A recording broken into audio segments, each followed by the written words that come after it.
आप देख रहे हैं SKK न्यूज।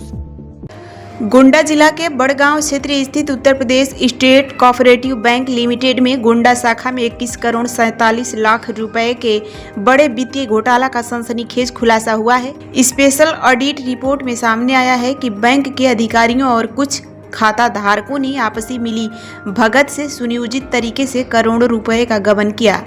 बैंक के सहायक महाप्रबंधन भुवन चंद्र सत्ती की तहरीर पर नगर कोतवाली पुलिस ने तत्कालीन शाखा प्रबंधन पवन कुमार पाल सहित कुल 16 लोगों के खिलाफ FIR दर्ज की है। ऑडिट रिपोर्ट के अनुसार जांच में यह भी सामने आया है कि फर्जी दस्तावेजों के आधार पर ऋण स्वीकृति किए गए खाताधारकों की जमा राशि को अन्य खातों में ट्रांसफर की गई और स्वयं व रिश्तेदारों की खातों के माध्यम से रकम हड़पी गई।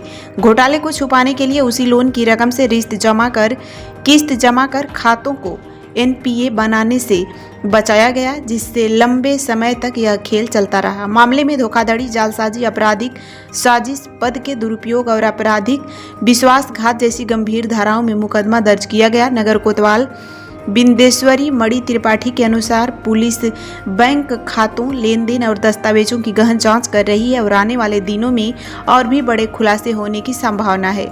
इसी महा घोटाले में बहलोलपुर निवासी शिवेंद्र दुबे भी अलग से शिकायत दर्ज कराई है, जिसमें उन्होंने आरोप लगाया है कि 9 लाख रुपए का होम लोन लेने के बावजूद उनके खाते में बिना जानकारी के 31 लाख रुपए का लोन दर्शा दिया गया। विरोध करने पर तत्कालीन शाखा प्रबंधन व बैंक प्रबंधन द्वारा धमकाया गया, जिस पर पुलिस ने अलग FIR दर्ज कर जांच शुरू कर दी है। अब यह बड़ा सवाल बना हुआ है कि जिस बैंक पर आम जनता का भरोसा था, वही कैसे करोड़ों रुपए की लूट का केंद्र बन गया और जांच में आगे कितने और चेहरे बेनकाब होंगे।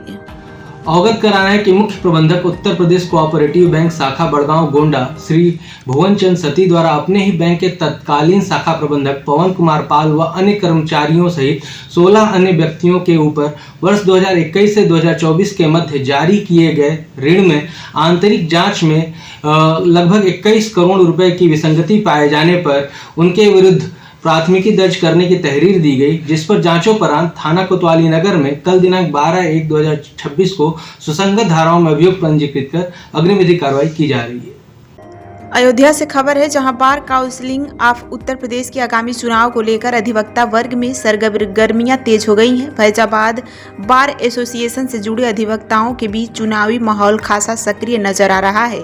इसी क्रम में इलाहाबाद हाई कोर्ट के अधिवक्ता अतुल कुमार ने बार काउंसिलिंग के सदस्य पद के लिए अपनी दावेदारी प्रस्तुत की है। उन्हें मत पत्र पर क्रम संख्या 72 आवंटित की गई है। चुनाव प्रचार के तहत उन्होंने फैजाबाद कचहरी परिसर में अधिवक्ता साथियों के साथ जनसंपर्क किया और प्रथम वरीयता का आशीर्वाद देने की अपील की। उन्होंने कहा कि बार की गरिमा की रक्षा, अधिवक्ताओं के हित की सुरक्षा और न्यायिक सुधार उनके प्रमुख उद्देश्य हैं। वहीं वरिष्ठ अधिवक्ता सुधांशु कुमार वाजपेयी एडवोकेट ने भी सदस्य पद के लिए मजबूती से अपनी दावेदारी ठोक दी है। उन्हें मत पत्र पर क्रम संख्या 290 आवंटित की गई है। चुनाव प्रचार के दौरान उन्होंने कचहरी परिसर में अधिवक्ता भाइयों से संपर्क कर प्रथम वरीयता के साथ मत एवं समर्थन की अपील की। पूर्व उपाध्यक्ष फैजाबाद बार एसोसिएशन अयोध्या रह चुके सुधांशु कुमार वाजपेयी ने अधिवक्ताओं की समस्याओं के समाधान, पारदर्शिता, कार्यप्रणाली तथा बार काउंसिलिंग को अधिक सशक्त बनाने का भरोसा दिलाया। बार काउंसिलिंग चुनाव को लेकर अधिवक्ताओं में उत्साह और चर्चा का माहौल बना हुआ है। मेरा नाम अतुल कुमार सिंह है और मेरा क्रमांक संख्या 72 है और मैं बार काउंसिल उत्तर प्रदेश का जो चुनाव होने वाला इसी जनवरी माह में आगामी 16 जनवरी यानी परसों और 17 जनवरी को अयोध्या डिस्ट्रिक्ट में भी चुनाव होना है। इसी क्रम में मैं आज अधिवक्ता ज़िले में यहाँ के अधिवक्ता भाइयों से मुलाकात करने और अपने पक्ष में वोट करने की अपील के लिए इनके बीच में आया हुआ हूँ और निवेदन करता हूँ कि जिनसे मैं मिला हूँ, जिन अधिवक्ता भाइयों से मिला हूँ और जिन अधिवक्ता भाइयों से नहीं भी मिल पाया हूँ, आगामी 16-17 जनवरी को होने वाले चुनाव में मुझे प्रथम वरीयता का मत दे करके अपना आशीर्वाद बनाएं 72 क्रमांक संख्या पर अतुल कुमार सिंह पर, और मुझे बार काउंसिल उत्तर प्रदेश के चुनाव में विजयी बनाएं। ये अधिवक्ताओं की जो वर्तमान की स्थिति है उसको देखने से आम जनमानस में, आम अधिवक्ता समाज में और आप लोग को भी जैसा देखने से लगता है कि अत्यंत ही खराब हो चुकी है। जो पिछले 8 सालों और पिछले 16 सालों में इसमें कुछ ज़्यादा ही सम्मान में गिरावट आई है। अधिवक्ताओं का जो स्तर है, स्तर का सेंस ये है कि अधिवक्ताओं को जो बैठने की सुविधाएं हैं, युवा अधिवक्ताओं के लिए जो उनके लिए जो शुरुआत में जो कठिनाइयां होती हैं, जो वृद्ध अधिवक्ताओं के लिए जब वो वृद्ध हो जाते हैं तो उनको देखने वाला, उनको समझने वाला कोई ऐसी योजना नहीं है। इसको जो है सही किया जाएगा। अगर जो है बार काउंसिल में हमको यहाँ के अधिवक्ता भाई आशीर्वाद अपना देते हैं तो इसको सुधार किया जाएगा। और सबसे मुख्य कारण हमारा जो अधिवक्ताओं के मेडिकल के प्रति है, मेडिकल की सुविधाएं उनको सुचारू रूप से लागू नहीं हो पाई हैं। उनके परिवार के लिए कोई सुविधाएं वर्तमान में ऐसी नहीं लागू हैं कि उनका परिवार, अगर अधिवक्ता भाई हमारा बीच में अचानक नहीं रहता है तो कोई मतलब हमारे अधिवक्ता परिवार के लिए कोई ऐसी सुविधा नहीं है कि उसका हमारा अधिवक्ता परिवार अपने आप में कॉन्फिडेंस महसूस कर सके कि मेरे न रहने के बाद भी हमारा परिवार सुरक्षित है। ये सब सुविधाएं मेरे जीतने के बाद अगर यहाँ के लोग मुझे अपना आशीर्वाद देते हैं तो ये सब सुविधाएं की सबसे पहली प्राथमिकता मेरी रहेगी कि इन सब सुविधाओं को अधिवक्ता समाज के लिए मुहैया कराया जाए। मेरा नाम अतुल कुमार सिंह है, क्रमांक संख्या 72 है, उत्तर प्रदेश बार काउंसिल उत्तर प्रदेश सदस्य का प्रत्याशी हूँ। मैं सुधांशु कुमार वाजपेयी, प्रत्याशी बार काउंसिल उत्तर प्रदेश क्रमांक संख्या 290 जयधाम से लड़ रहा हूँ। और ये फैजाबाद का दुर्भाग्य रहा है कि अभी तक फैजाबाद से स्वतंत्रता के बाद से कोई सदस्य प्रत्याशी बार काउंसिल के लिए चुनकर नहीं गया है। ऐसी स्थिति में जयधाम के अधिवक्ताओं को एक होकर के मुझे क्रमांक संख्या 290 पे प्रथम वरीयता दे करके सदस्य चुनना चाहिए।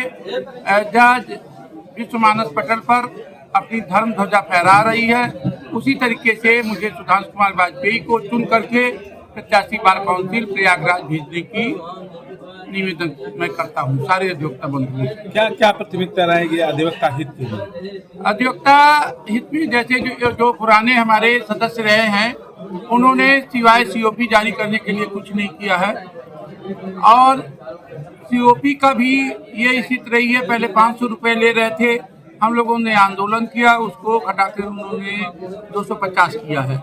उसके बदले में आप देखिए हमारे जो 70 साल के बुजुर्ग अधिवक्ता हैं उनके लिए कहीं कुछ नहीं है। मैं अगर सदस्य चुना जाता हूं तो मैं बुजुर्ग अधिवक्ता जिनकी उम्र 70 साल के ऊपर हो गई उनके लिए पेंशन योजना में लाऊंगा।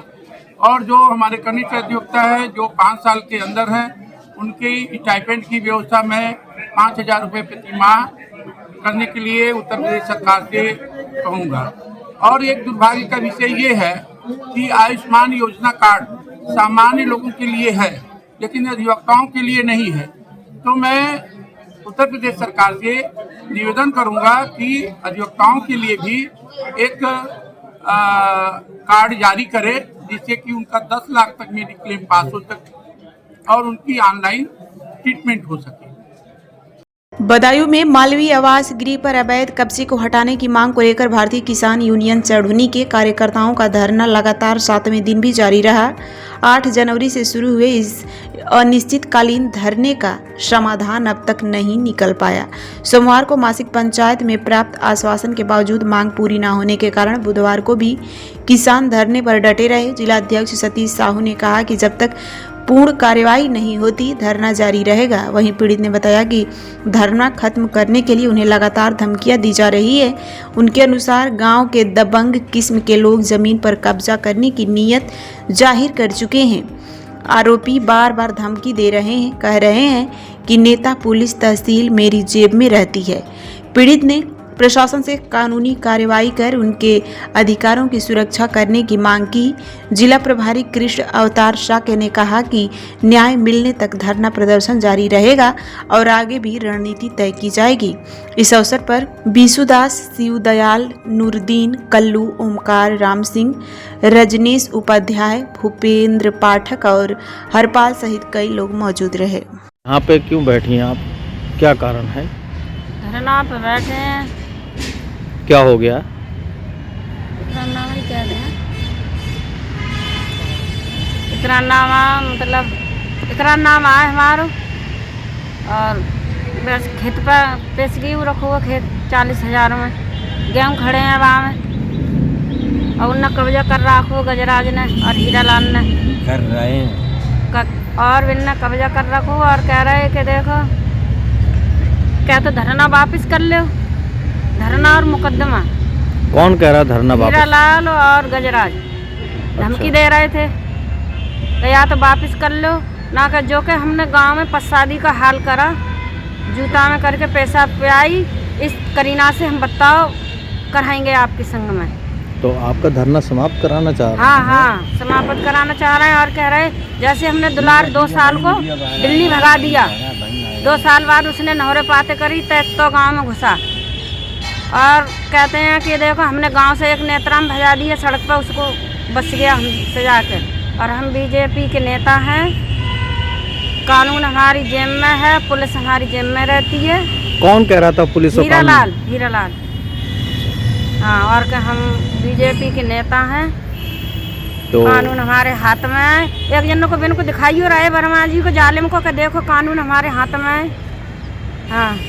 अच्छा, पुलिस में गई थी आप क्या कभी? हाँ, पुलिस में 2 एप्लीकेशन दी, पुलिस ने सीधी कहा कि भाई वो बीजेपी के नेता है, हम नहीं जाएंगे, उससे खिलवा दो, तो हम उससे डरते हैं, हम नहीं जाएंगे। 2 बार एप्लीकेशन दी हमने।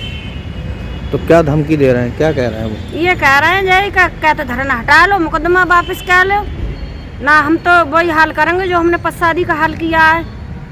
तो आप धरना हटाना चाह रही हैं? ना, हम तो ना हटाना चाह रहे हैं, लेकिन वो जबरदस्ती कर रहे हैं। अगर हमारी कोई वास्ता हुई जाए, खंगरत्ता पैड़े, मतलब हम पे कोई हंसता हो जाए, तो हमारी रिपोर्ट हीरालाल पर और गजराज पे लिखी जाए। हमें भैया जानमान को डर है कि हमारे धरना को फेंक रहे हैं, मतलब धमकी ले रहे हैं, दे रहे हैं। बिजनौर पुलिस अधीक्षक अभिषेक झा ने समस्त राजपत्रित अधिकारियों एवं थाना प्रभारियों के साथ मासिक अपराध गोष्ठी का आयोजन किया। गोष्ठी के दौरान जनपद में कानून व्यवस्था की वर्तमान स्थिति की समीक्षा की गई और अपराध नियंत्रण के लिए प्रभावी नीतियों को अपनाने के निर्देश दिए गए। आगामी त्योहारों को ध्यान में रखते हुए शांति, सुरक्षा और सौहार्द बनाए रखने के लिए आवश्यक तैयारियां का भी विस्तार से मूल्यांकन किया गया। इसके अतिरिक्त NCRP पोर्टल पर प्राप्त शिकायतों के त्वरित, निष्पक्ष और गुणवत्तापूर्ण निस्तारण तथा यक्ष ऐप के प्रभावी उपयोग के संबंध में अधिकारियों को स्पष्ट दिशा निर्देश प्रदान किए गए। पुलिस अधीक्षक ने अधिकारियों को अपने अपने क्षेत्र में सक्रिय पुलिसिंग, जन सहयोग को सुदृढ़ करने और संवेदनशील मामलों में प्राथमिकता के आधार पर त्वरित कार्रवाई सुनिश्चित करने के निर्देश दिए हैं। मध्य प्रदेश के बैतूल जिला में ग्राम पंचायतों में कथित भ्रष्टाचार के मामले सामने आने लगे हैं। सरपंच और सचिव की मनमानी से परेशान ग्रामीण अब जिला मुख्यालय पहुंचकर शिकायत करने को मजबूर हैं।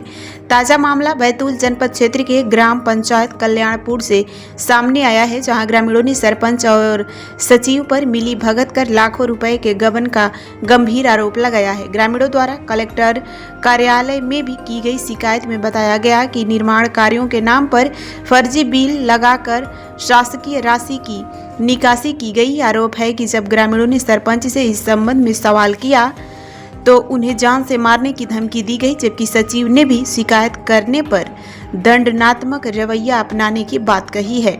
ग्रामीणों ने लगभग 4 लाख रुपए की लागत से निर्माण सीसी रोड की गुणवत्ता पर भी सवाल उठाए हैं।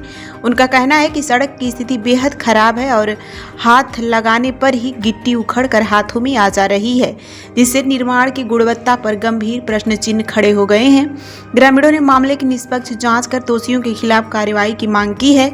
वहीं इस पूरे मामले पर सचिव जिला पंचायत CEO ने जांच दल गठित कर सभी आरोपों की जांच करने की बात कही है। साथ ही फर्जी बिलों के संबंध में भी जांच का आश्वासन दिया है।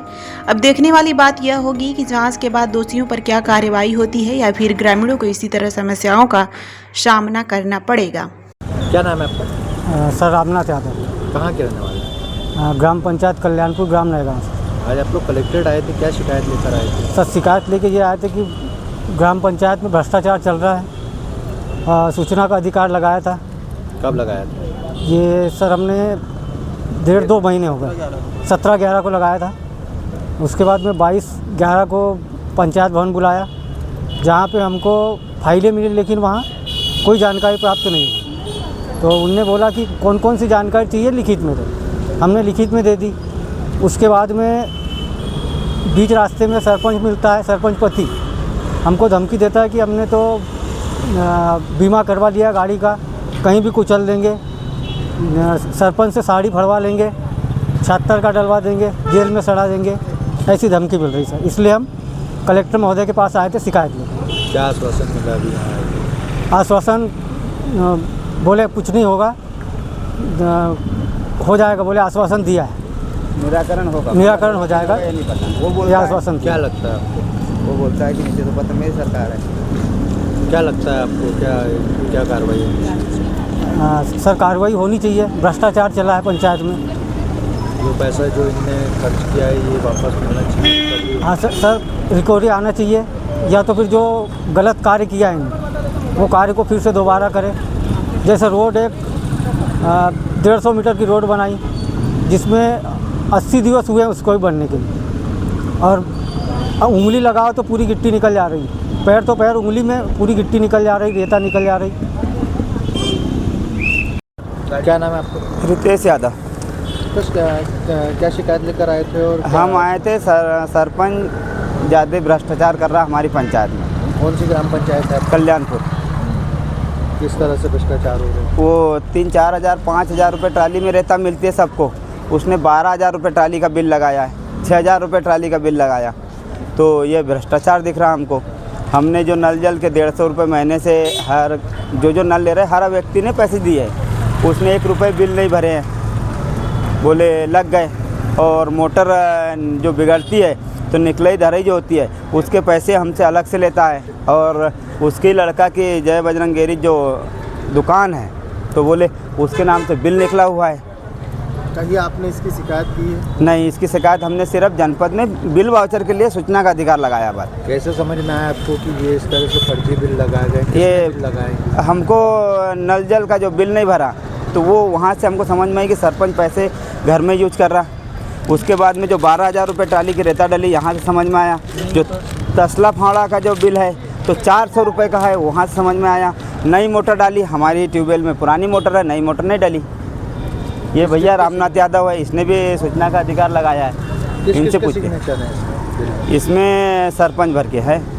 सचिव से इस बारे में आपने बात की क्या? सचिव ने नहीं बोले कोई काला पीला नहीं चल रहा, तो मैंने कहा हिसाब दो, तो उनने बोला हमको टाइम दो जब हम बिल वाउचर देंगे पूरे। बोले हिसाब है कि कहीं ना कहीं बातें। हाँ, पंचायत में हमको जो तारीख दी थी उस तारीख को हमको कोई बिल वाउचर नहीं मिले। जान से मार देंगे, फंसा देंगे केस में, जेल में सड़ा देंगे। कौन धमकी देता है? ये सरपंच पति होरीलाल यादव। तो सर पंचायत कौन चला रहा? सरपंच चला रही है, उनके पति चला रहा है? मैं सरपंच उसकी पत्नी चला रही है, मगर वो बनी है, मगर सरपंच धमकी देता है। काम कौन करवाता है गाँव? काम वो पति कराता है, सरपंच पति। हाँ। मकर संक्रांति के पावन अवसर पर अजमेर में भक्ति और आस्था का अद्भुत संगम देखने को मिला। शहर के डीएवी कॉलेज ग्राउंड में शुभ अवसर पर 51 आसनों के साथ भव्य सुंदर कांड का आयोजन किया गया, जिसका नेतृत्व श्रीमती अनीता बंदेल एवं उनकी टीम ने सानिध्य में हुआ। इस धार्मिक आयोजन में भारी संख्या में श्रद्धालु उमड़े और पूरे श्रद्धा उत्साह के साथ सुंदर पाठ में सहभागिता की। आयोजन स्थल पर चारों ओर भक्तिमय वातावरण व्याप्त रहा। अजमेर वार्ड नंबर 21 से समाजसेवी प्रदीप तुंगरिया के नेतृत्व में महिलाओं ने भरी एक बस विशेष रूप से कार्यक्रम में भाग लेने के लिए रवाना की गई, जहां सभी महिलाओं ने भक्ति भाव के साथ सुंदर पाठ में हिस्सा लिया। कार्यक्रम में शामिल महिलाओं एवं समाजसेवियों प्रदीप तुंगरिया के सफल आयोजन के लिए श्रीमती अनीता बंदेल और उनकी टीम का आभार व्यक्त किया। मकर संक्रांति के पावन अवसर पर आयोजित यह सुंदर कांड पाठ श्रद्धा, एकता और सामाजिक सहभागिता का सशक्त प्रतीक बनकर सामने आया है। मकर शांति का अधिक शुभकामनाएं। अनीता बंदेल जी ने सुंदर कांड का पाठ ये रखा है। 5,051 5,000 आसन रखा है। इनके लिए अनीता बदल जी को हमारी तरफ से धन्यवाद। और ऐसा प्रोग्राम हमेशा ही होना चाहिए और हमारी महिला सब इकट्ठी होके और वहाँ आ रहे पहुँच रहे हैं। आपको धन्यवाद। कैसा लग रहा है आपको? बहुत अच्छा लग रहा है। आपके पार्षद जी आपके साथ खड़े हैं, आपको कैसा लग रहा है? हमारे पार्षद जी बहुत अच्छे हैं। इनको मजबूत करके रखेंगे आप? अच्छा, हाँ रखेंगे मजबूत करके। अच्छा लग रहा है काम? अच्छा लग रहा है काम जी। मैं मकर संक्रांति की पूरे शहरवासियों प्रदेश वासियों को हार्दिक शुभकामनाएं देता हूं। आज श्रीमती अनीता जी बघेल और उनकी पूरी टीम के सहयोग से 5,151 जो रसराज जी महाराज दिल्ली से पधार कर सुंदर पाठ का आयोजन और सुंदर पाठ करेंगे। तो मैं सभी हमारे क्षेत्र की सभी महिलाएं उनमें इतनी उत्सुकता थी कि हजारों की संख्या में वहां पहुंचने का प्रयास कर रहे हैं। जिनके पास कोई साधन की व्यवस्था नहीं बन रही थी वो महिलाएं वहां इच्छुक थी कि हम रसराज जी महाराज जी का सुंदरकांड का पाठ का आनंद वे महिलाएं या 4 बसों के माध्यम से वहां पहुंचकर उस पाठ का ये ward number 21 Paharganj Rajendra school से वाहन द्वारा डीएवी कॉलेज ग्राउंड के अंदर ये सुंदरकांड का आयोजन 5,151 आसन से आप सबसे निवेदन है कि अधिक से अधिक संख्या में और पहुंचकर धर्म लाभ। आपका नाम? प्रदीप कुमार तुंगरिया, समाज से। हापुड़ में महर्षि कश्यप फाउंडेशन के जिला अध्यक्ष और भारतीय किसान यूनियन बाबा के प्रतिनिधियों ने सोनू कश्यप हत्याकांड के आरोपी को सजा दिलाने की मांग को लेकर मुख्यमंत्री को संबोधित ज्ञापन जिलाधिकारी को सौंपा। फाउंडेशन के पदाधिकारियों ने कहा कि मेरठ में हुई इस हत्याकांड की जांच शासन स्तर से कराई जाए और दोषियों को कड़ी से कड़ी सजा यथा फांसी दी जाए। वक्ताओं ने बताया कि घटना को लेकर जिला हापुड़ में कश्यप समाज में काफी रोष व्यक्त है। उन्होंने चेतावनी दी कि यदि इस मामले का शीघ्र खुलासा नहीं हुआ और दोषियों के विरुद्ध सख्त कार्रवाई नहीं की गई तो हापुड़ के कश्यप समाज को धरना प्रदर्शन करने के लिए मजबूर होना पड़ेगा। नाम आदेश कुमार कश्यप।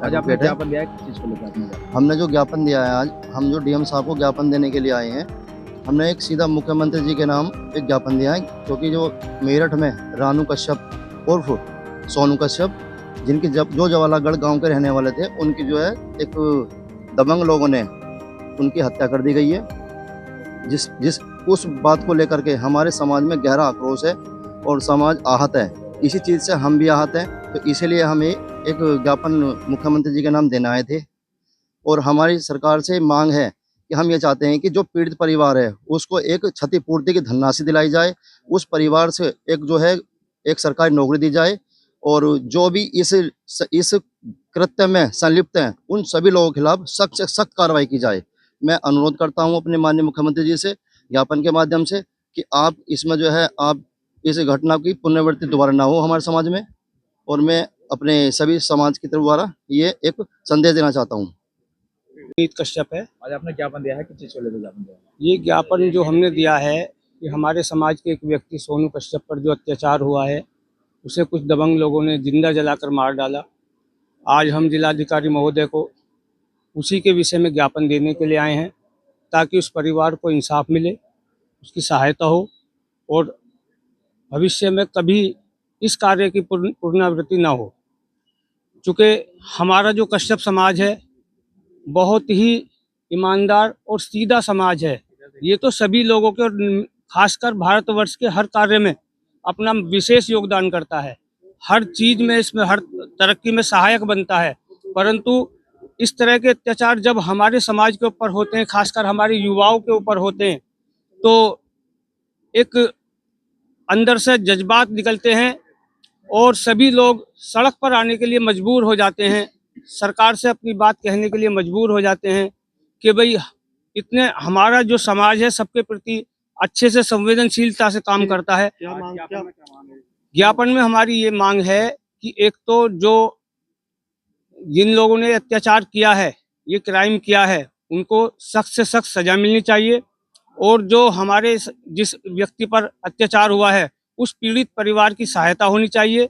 उसको चूँकि वो बेरोजगार व्यक्ति हैं, उनके घर पर खाने पीने तक की भी समस्या है, उनको सहायता मिलनी चाहिए सरकार की तरफ से, ये हम अपेक्षा करते हैं।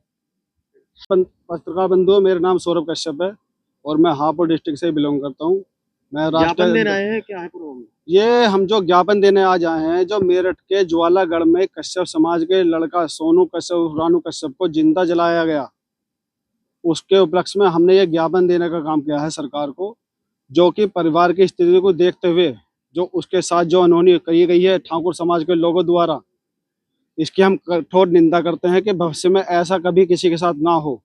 और सरकार से निवेदन करते हैं कि पीड़ित परिवार के लिए हर संदर्भ एक घर में से सरकारी नौकरी दिलाई जाए, और उस एक बहन है जो कि अभी अनमैरिड है, उसकी शादी के लिए भी कुछ न कुछ सरकार से मदद करी जाए। और मैं तमाम अपने कश्यप समाज से भी निवेदन करता हूँ कि बढ़ चढ़ के उस बहन की शादी के लिए, या अगर वो पढ़ रही है तो उसकी पढ़ाई के लिए निवेदन करें और अपना सहयोग दें पूरा। और 16 तारीख को जनवरी मेरठ जनपद में 16 तारीख को हमारा बहुत तगड़ा एक धरना प्रदर्शन होने वाला है कश्यप समाज का, जिसमें हमारे कश्यप समाज के लोग जगह जगह डिस्ट्रिक्ट से आएंगे और इस धरने को बड़े स्तर तक लेकर जाएंगे। यदि हमारे सोनू कश्यप और रानू कश्यप को इंसाफ नहीं मिलता है तो 16 तारीख को इस धरने के माध्यम से हम सरकार को चेतावनी देते हैं कि इस तरह की घटना अगर बार बार कश्यप समाज के साथ होगी तो आने वाले सरकार 2027 के चुनाव में सरकार को इसका खामियाजा भुगतना पड़ेगा 2027 के चुनाव में। जनपद हापुड़ में सोनू कश्यप हत्याकांड को लेकर स्थानीय राजनीतिक और कश्यप समाज में आक्रोश बढ़ता जा रहा है। बुधवार को समाजवादी पार्टी के नेताओं और कश्यप समाज के प्रतिनिधियों ने जिलाधिकारी कार्यालय पर एकजुट होकर प्रदर्शन किया और राष्ट्रपति को संबोधित ज्ञापन सौंपा।